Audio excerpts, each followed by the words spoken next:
Blog Talk Radio.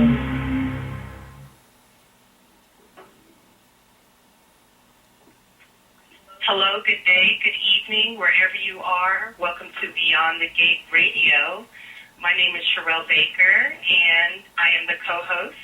And we have David Baker, our host. David?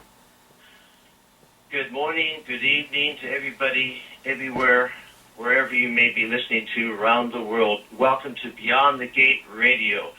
Today is going to be a fantastic show. We have a special guest for you today, Derek Acorah, and everybody should know who he is, and if not, now's your chance to find out.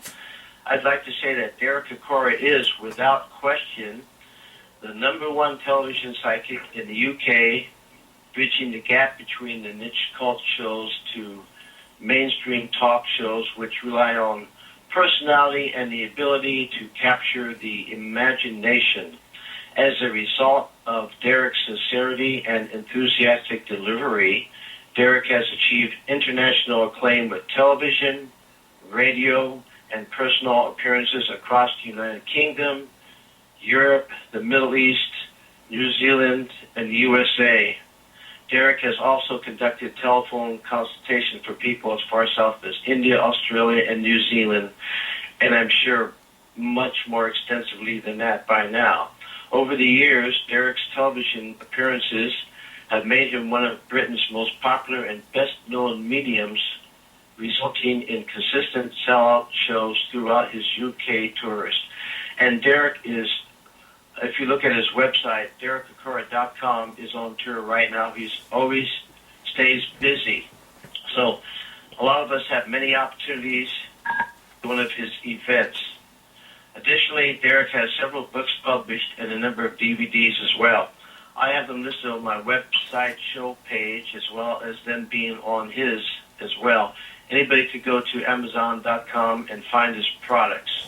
Once again, his website is www.DerekAcorah.com, and some of his books are Derek Acorah, Extreme Psychic, The Psychic World of Derek Acorah, The Psychic Adventures of Derek Acorah, Derek Acorah's Ghost Towns, Ghost Hunting with Derek Acorah, and he has one of the most haunted. I mean, I could go on and on, but what I'd like to do before we bring Derek on the show is just play a little sound bite of Derek during the talk. It's very interesting. Derek does have a charming personality and a great sense of humor as well as spirit.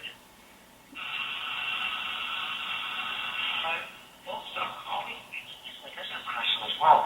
You know, there's different parts of the world, and if we're fortunate, we get to travel and what have you, and I get like that. But he seems to be earmarking something of conversation in his head, just to listen. I've been talking vigorously about taking that trip, that valuable trip to the United States of America. Yeah, well, I should be going there over Christmas. Yes. And are you aware that that trip may not happen?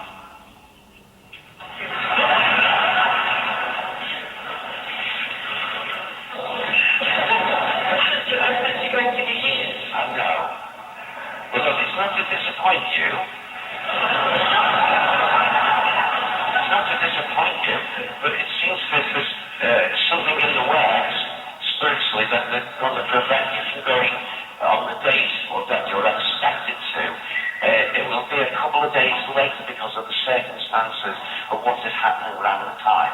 So don't be downhearted. You are going, you are destined, you are in the mark to go, but not precisely on the date when you expect it. Well, that was very interesting. You just heard Derek doing one of his events. And so without further ado, welcome to the show, Derek Acorah. David, it's lovely to speak to you. Thank you very much. And you were just mentioning about the weather over there. How is the weather again today, please? It's very clement. It's very lovely. It's been about, for us in England anyway, at this time of the year, around 18 degrees, which is really, really nice.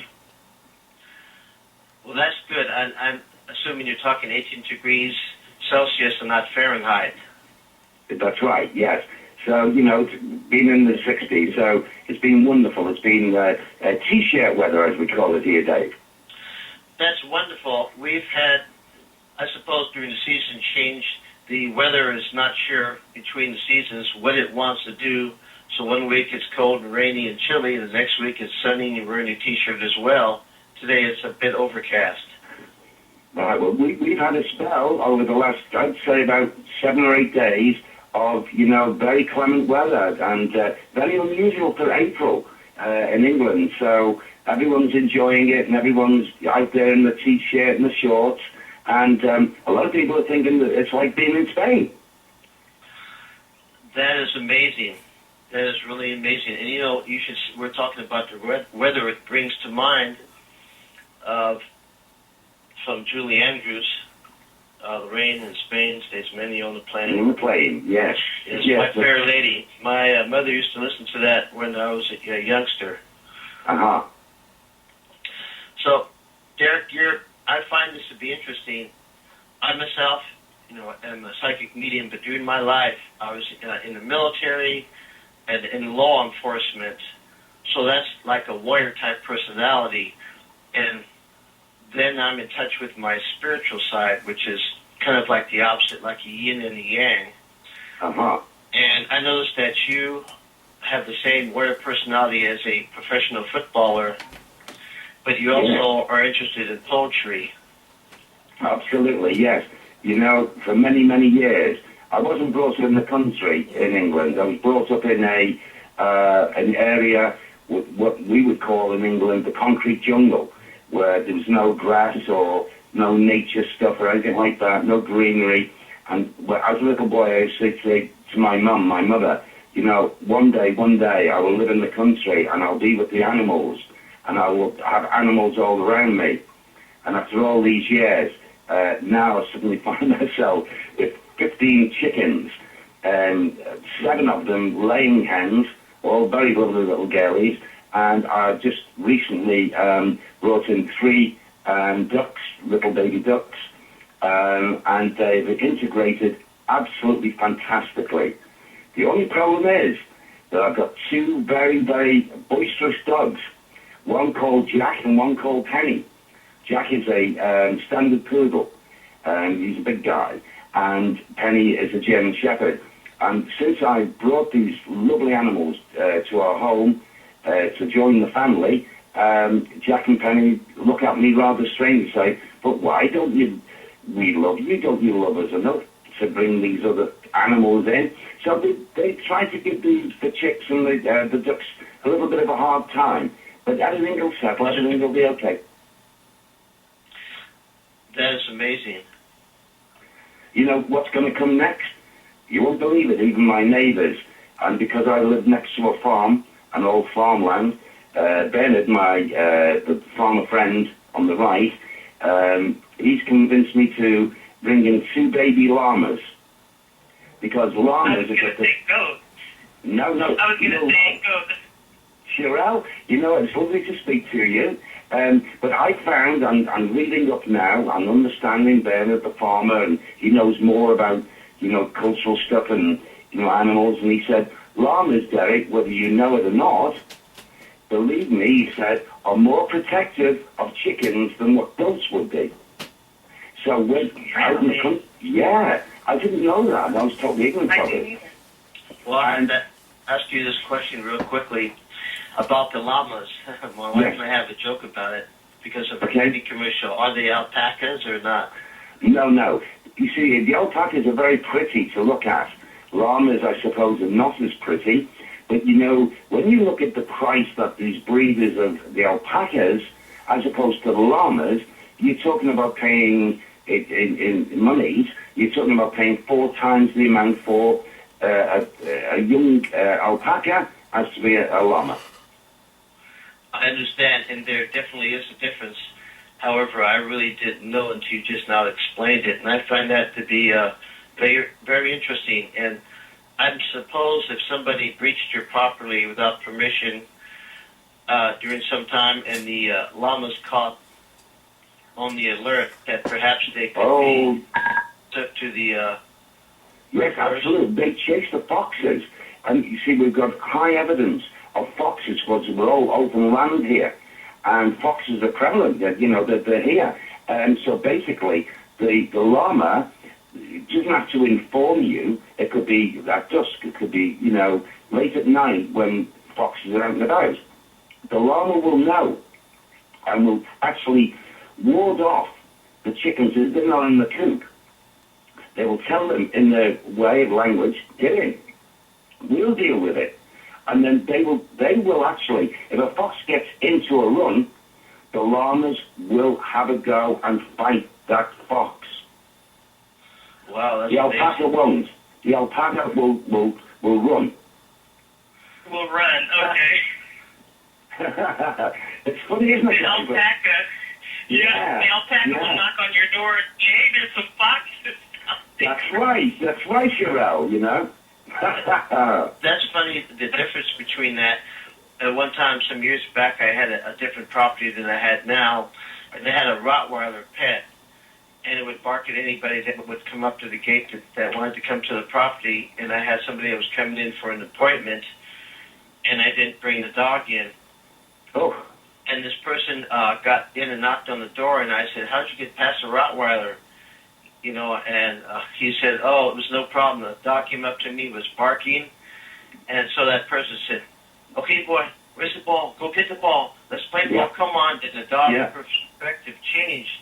Like, oh, where's the ball? What ball? And it did. I said, you know what? Great. Maybe I got the wrong kind of dog. That's what goes into the animal, the psychology of things, That's amazing. They are intelligent. Animals are intelligent. Of course they are, and I've been saying this and fighting this cause for 35 years now. Animals are more intelligent than the so-called experts say that they are. That's yes. Did you see, guys? Did you see in your regional papers or your national papers a couple of weeks ago, as I did in England, where the cruelty to an elephant? Did you ever, was that put into the American papers? Yes. And did you read where the statement from this particular elephant where a very, very loving animal lover walked over to the elephant away from people who had it entrapped, and it was actually crying? I don't remember precisely that story because I have so much going on, but I do remember the story. I didn't read too much of it and retain it. But this elephant, totally believe that.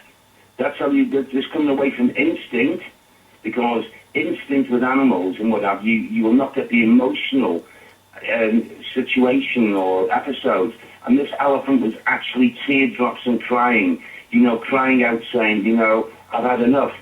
And, there are so many animals, whether they be wild or whether they be domesticated, that have got these emotions, especially our domesticated cats, dogs, rabbits, and what have you. Because, you see, David, Cheryl, they take on our emotions when they live with us. They learn new things. So they are, our animals that are not wild are actually progressing at a rate and a ratio, not compared to a human being, but close to it. So something special happens there. And then, so what happens from then? If a dog lives with you successfully, male or female, or a cat, like we've got a cat called Mindy. She's 23 years old. That would make her, I believe, according to my wife, about 141 in human terms years. She's one of the oldest cats in the country, maybe the world, I don't know. That's impressive. Wow, that's and all animals that come and have come to us, we're so pleased about, is that they thrive, they live long lives, and they're never, ever, they're allowed to pass over to the animal kingdom without being interfered with, without, like chickens, they got of age, don't lay eggs anymore, so let's wring the neck and put them on the table. That doesn't happen in the Acorah household. That's wonderful. And we have the same. They live their lives. That's great, because, a lot of people don't understand, and don't ever call an animal a dumb animal, because they can't build a brick and mortar structure because they can't write a sympathy or a song. Absolutely, Dave. Their intelligence is just as high as ours. It's just that theirs is in a different direction than ours. And I believe that the domesticated animals that choose to live with us are evolving on a spiritual scale. Yes. That's why they've chosen to be with us. And they're so loving and trusting and loyal to us. And even, Derek, I know you mentally communicate with your animals. You don't even have to talk, because if one of your pets or dogs comes up to you and makes a sound or looks at you a certain way, you know exactly what's on their mind, don't you? Absolutely. I know instantly. You know, it just happens. It's just the way it is. And, you know, a new phase of my life has opened up, even at this particular age of my life now, where I dreamt about having and looking after and keeping and caring for animals such as chickens, ducks. Although many years ago, llamas didn't even come into it. In thought I didn't even know what a llama was. However, you know, other things like little piglets. You know, Gwen said to me, "Oh gosh, I can see this is your whole new opening of your life, but we haven't got a big enough property to house, you know, these lovely animals." Well, you know what? I'm going to work on that. Dave, Sherelle, I'm working on it. All right. That's good. That's progress. So, well, I'm thinking about my good friend, next door neighbour, Bernard, who's got all this land. And I'm very shortly going to sit and debate with him and ask him, can he sell me a little bit of land where I can open up my gardens, and then I will have a little zoo. But not a zoo as a zoo, like they do in England across the world.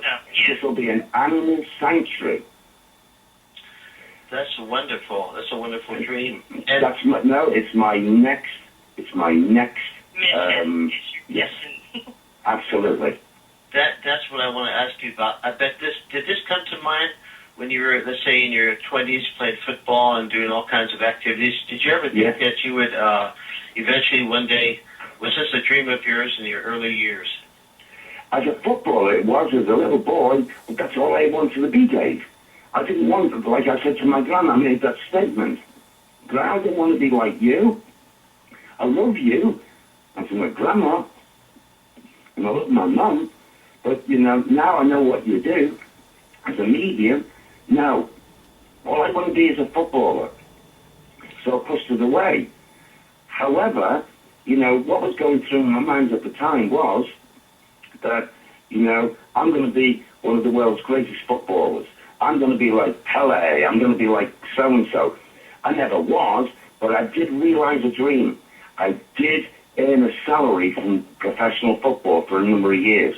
I wasn't a top grade. I wasn't a Beckham. I wasn't a Ronaldo. I wasn't anything like that. In my football days, I was recognized by managers as a good, reliable pro, a journeyman who would, if the manager said, go and kick that player into the stands because he's dangerous, although I didn't want to do it, I'd have to follow rules.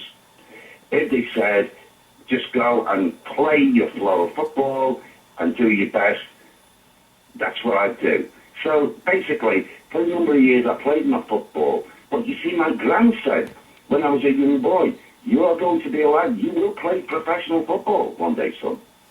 But she said, there will come a time when abruptly, you'll come away from that game. Well, it did. It happened in Australia. I had a knee injury.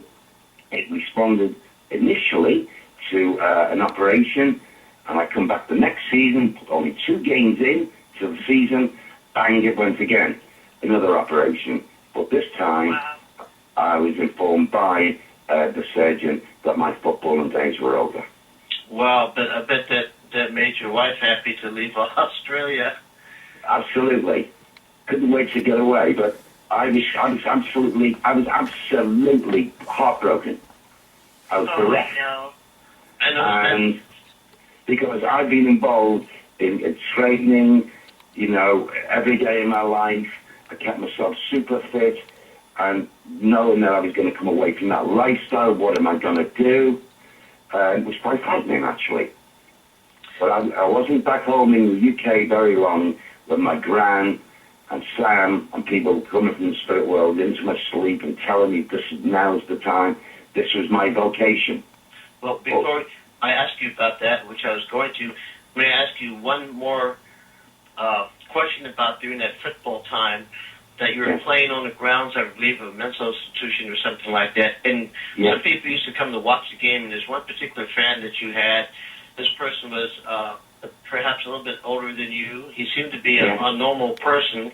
And he told you, when you asked him why is he there, that, well, people put me in here because I see spirits and I have a couple of ghosts in my room, and so they're putting me on medication. I mean, isn't that a shame that back then that's the way things used to be?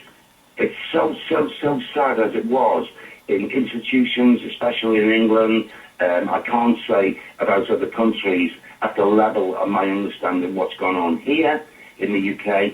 But yes, in this case, a very, very lovely man, a very, very temperate sort of man, not a loud man. And when he explained to me after watching the game, and that one day he asked me to come back into the big housing, which really basically we weren't allowed, but he took me through the back door. And he took me through these halls, a massive building there, and then took me to where he was seeing these spirit people. And sure enough, this was mid-afternoon after we played the game, about 4:45 early evening. And when I saw these spirit people, and I thought, this man is in here, being under medication